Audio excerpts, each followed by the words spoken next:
I know Scottish poems, I know Scottish songs, I go to burn suppers, I like tartan. You know, what makes me not patriotic just because I don't want independence?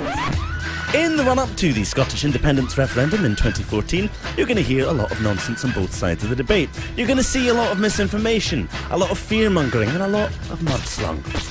You're going to get bombarded from both sides with statistics and numbers and bluster, and after a while you might start to find the whole thing a little bit wearing. Hey, maybe you're already sick of it. The problem is, though, that no matter how confusing or how boring it gets, it doesn't really change the fact that it's important. Actually, it's really important, and it'll likely be the most important decision you or I are going to make in our entire lifetime. So, how on earth are we supposed to know what's true and what's not?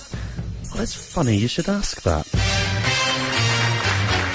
Buckle up, people, this won't take long. It's very much the best of the best, the creme de la creme. Time wasters need not apply for the top 10 unionist myths debunked. At 10, it's one of the most dramatic arguments in the book, and one which at first glance seems almost entirely plausible. Have your documents at the ready, folks, for border controls between Scotland and England. I don't want my kids, when they cross into Scotland, to have to carry a passport. The No campaign would have us believe that this is an inevitability, but it's most definitely not. There are currently no passport controls between the UK and the Channel Islands and the Isle of Man, which are not only outside the UK, they're not even part of the EU. Which brings us neatly onto number 9. This one was vying for the top spot for a while, before No campaigners started to go suspiciously quiet about it recently. That is the claim that an independent Scotland would not be granted access to the EU. Well, there's no easy, straight yes-no answer to this one, although Prime Minister David Cameron could settle it quite easily by just officially asking the EU, something which he's refused point-blank to do. Of course we will work with the Scottish Government in providing information, but let me be clear about what we won't do. We will not pre-negotiate Scotland's exit from the United Kingdom. Certainly it looks extremely unlikely that Scotland would be denied continued membership, given its status as an oil-rich, energy-rich nation with an existing track record within the EU, but perhaps a more pertinent question would be, is the United Kingdom, in its current shape, really going to be a member of the EU for long anyway? UKIP has, at the heart of our extensive manifesto, the key aim of ending Britain's membership of the EU. Well, given that David Cameron has chosen to appease UKIP voters and Daily Mail readers in the southeast of England with a referendum on leaving the EU, it will be an in-out referendum. It seems more logical now to assume that the only way to safeguard Scotland's place within Europe is through independence.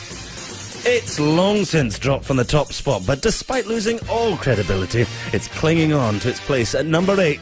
That's right, it's that old chestnut. We're subsidised by Westminster and we couldn't survive on our own. Well, this argument is old news by now. Even David Cameron admits it's a myth, for goodness sake. I'm not saying that Scotland couldn't make it on her own. Of course, Scotland could. But for those people who've been hiding under a rock for the past 2 years, have some numbers.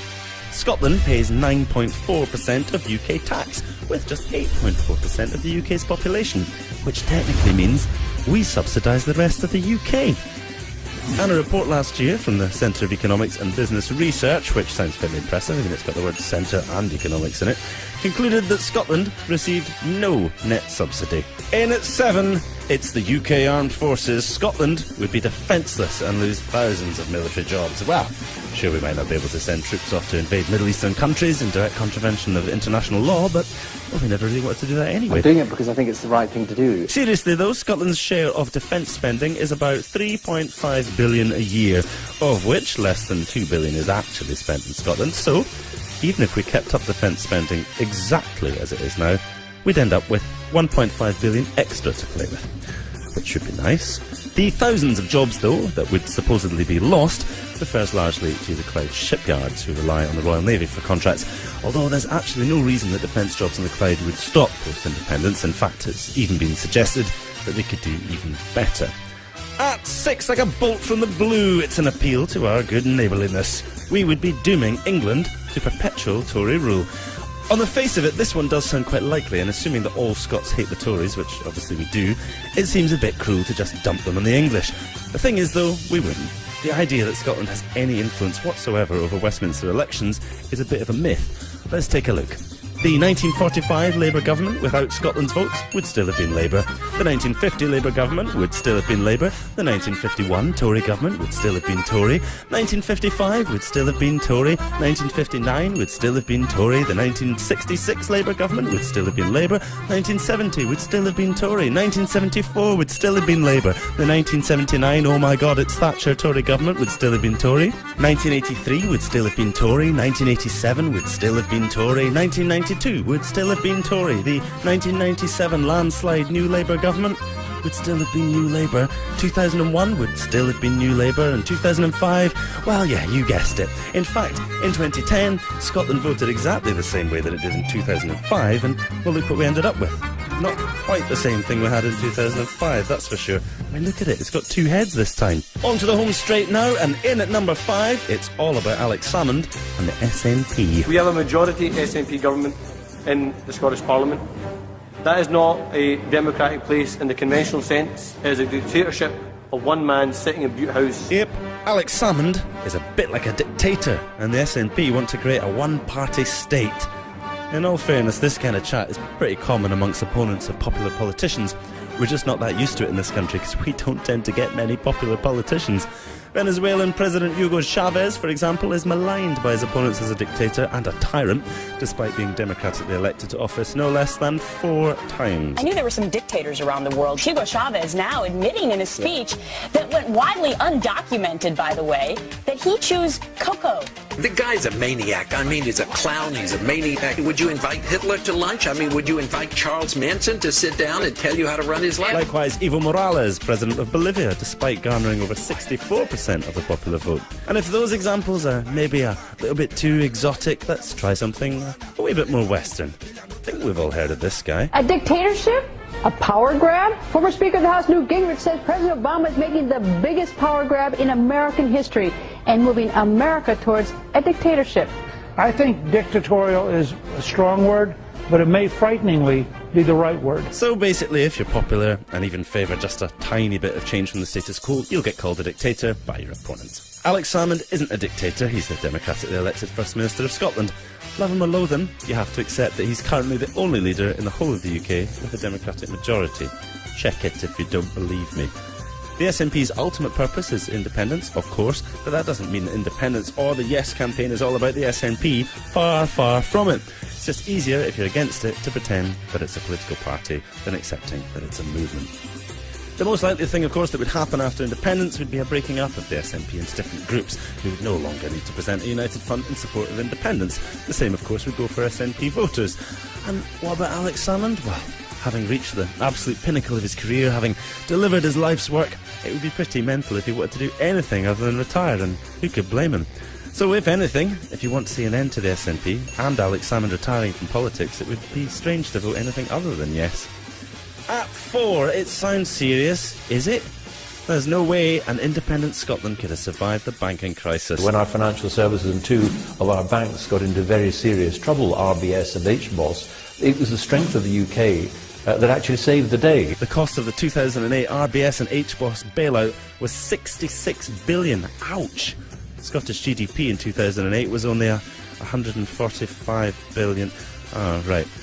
So of course we could have survived it. I say survive. Deal with it really easily would be more appropriate. The real question is, would we have allowed it to happen in the first place? At 3, it's maybe the oldest argument in the book, pish though it may be. As a Scottish rugby fan, I like to see the English getting stuffed as much as the next Scotsman, but I think we have more shared history and shared culture. Scottish independence is just anti-Englishness. Celebrating the murder of several 100,000 or hundreds of thousands of English people does not necessarily provide the best base on which to move forward. First of all, the UK consists of more than just Scotland and England. There's Wales and there's Northern Ireland too. You'd think the supporters of such a union would be aware of this, but apparently not. Secondly, if we must defend the point, Scottish independence supporters can count tons of English people among their ranks, just as the SNP, rather inconveniently, have English MSPs on their benches. It's about democracy, not where you were born or what your accent is. It's about self-determination. And that's why the people who'll be voting in the referendum are the ones who live here. And who gives a hoot where they were born?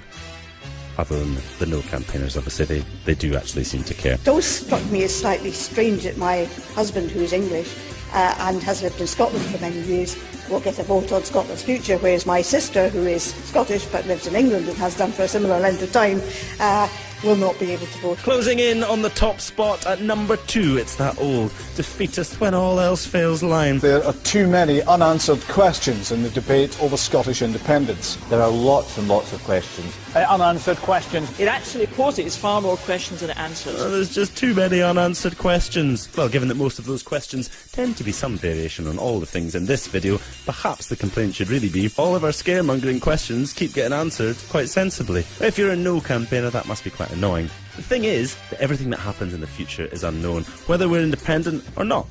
One thing we can surely agree on, though, is that the more control we, that's the people who live in Scotland, have over that future, the less unknowable it becomes. Which brings us to the most popular unionist myth ever. That's right, taking the top spot for the umpteenth time, in at number 1 by a country mile. That they may take our lives, but they'll never take our freedom!